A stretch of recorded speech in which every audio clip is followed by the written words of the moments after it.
हरे कृष्णा। श्री तुलसी महिमा अमृत कथा को आगे बढ़ाते हुए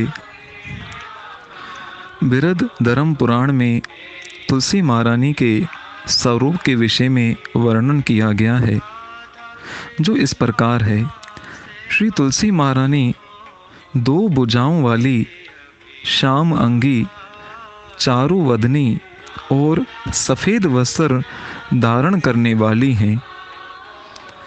उनके हाथों में शंख, पद्म और कई प्रकार के अलंकार धारण किए होते हैं और भक्तों को श्रेष्ठ सिद्धि प्रदान करने वाली हैं।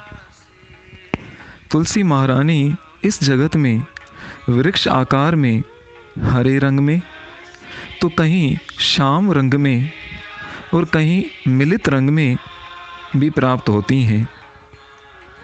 और इस जगत में तुलसी महारानी कभी कभी शंखचूर, जालंधर, धर्मदेव की पत्नी के रूप में प्रकट होती हैं, तो कभी कभी भगवान विष्णु के नयन अश्रुओं से भी प्रकट होती हैं। वो इस जगत में किसी भी तरह से प्रकट हों, लेकिन वो सदा सर्वदा कृष्ण की प्रिय हैं। उनकी बराबरी कहीं नहीं की जा सकती।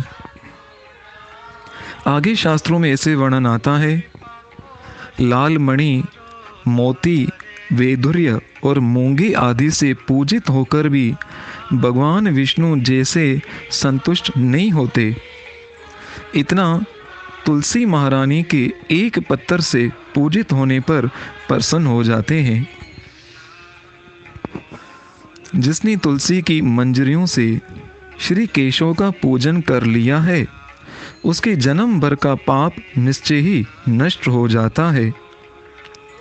जो दर्शन करने पर सारे पाप समुदाय का नाश कर देती है और स्पर्श करने पर शरीर को पवित्र बनाती है, प्रणाम करने पर रोगों का निवारण करती है और जल से सींचने पर यमराज को भी भय पहुंचाती है।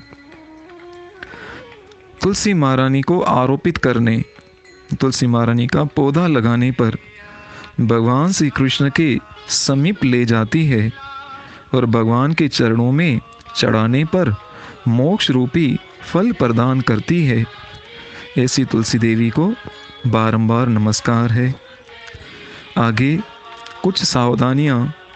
कई बार हम तुलसी महारानी को साधारण पौधा समझकर उनकी पत्र ऐसे हाथों से ही तोड़ लेते हैं। तो तुलसी महारानी का जो पत्र लेना होता है या उसको जल देने के लिए कुछ मंत्र होते हैं, जिनको उच्चारण करना बहुत ज़रूरी है। तो आगे की कथा में उन मंत्रों को भी हम श्रवण करने का और सीखने का प्रयास करेंगे, ताकि हम तुलसी महारानी की कृपा प्राप्त कर सकें और श्यामा श्याम जो की प्रेमा भक्ति के को प्राप्त करने का सौभाग्य प्राप्त हो। हरे कृष्णा। आज के लिए इतना ही। श्री श्री तुलसी महारानी विंदे महारानी की जय हो।